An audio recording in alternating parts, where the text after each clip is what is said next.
Now at this situation southwest of the school where one person is inside that squad car as we speak, likely being questioned by police about what he knew, what he didn't know about the events that transpired today. And it is possible that the gunman may have been apprehended at a nearby McDonald's there in Parkland or in Coral Springs. We're not quite sure which one yet, but we're working on trying to find out exactly where the suspect was actually arrested. But apparently the suspect has been taken into custody, but it may have happened at a nearby McDonald's. Once again, we're working on to find out information to confirm that. But you're looking right now at what we believe to be a relative of the suspected shooter at the school shooting at Marjorie Stoneman Douglas High School this afternoon. And again, as we know at this point, only one confirmed death, but a number of injuries. As many as 20 people could have been injured as a result of the shooting that happened this afternoon. There you see an ambulance or fire rescue truck coming to that scene as well. So it's very curious what's going on at this scene. We will keep a close eye on it from Sky 10.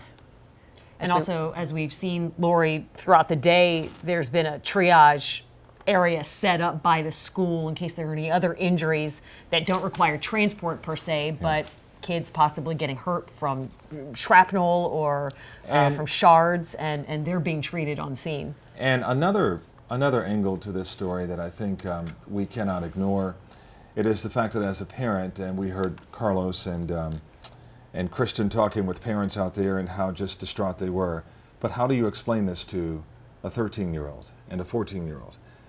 What kind of conversation do you have over dinner tonight after this happens at a high school where, again, you never suspect anything like this would happen at any high school, but of all high schools, one of the best high schools in South Florida?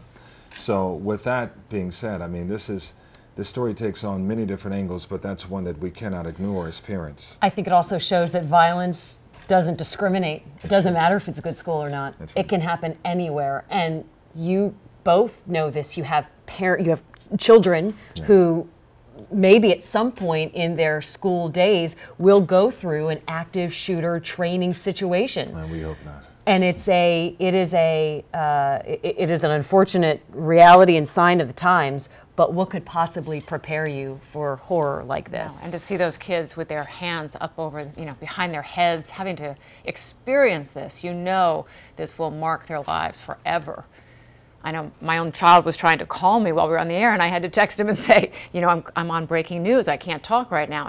And as you say, Calvin, you hate the fact that you have to go home and have this conversation. Yeah. But thank God most parents will be having a conversation about safety, not about the loss of life in their family.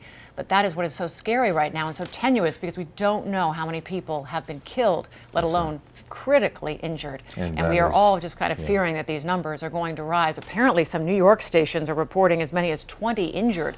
Hard to know where they're getting that, but look at this suspect here. At least we believe this is the suspect's brother, but we are getting a lot of conflicting reports right now. This person needs to have medical care, and we are also getting reports that the actual suspect is at this scene there in Wyndham Lakes and that they need treatment. Yeah. So it is hard to tell right now. It is such an active scene, breaking every moment. We just don't know yet if this is the actual shooting suspect or his brother, but somebody needs medical care here. And what you're looking at right now, you're looking at sheriff's office members taking photographs, probably part of evidence to look at his potential injuries. It seems as though they questioned him, or at least they detained him inside of this squad car, and now they're going to put him on this stretcher and likely take him somewhere to be treated.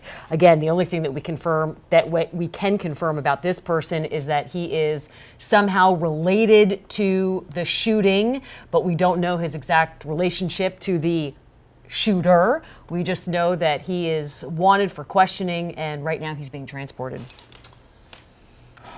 It is hard to piece this one together. This is a story that's still developing, and on every possible front here. And we have reporters watching this situation in Parkland, Coral Springs, and all around both cities, just trying to figure out what's going on with police and what's happening with law enforcement right now. But again, a person who is in some way connected to the shooting is being transported, we believe, to a local hospital for reasons that we don't know at this point.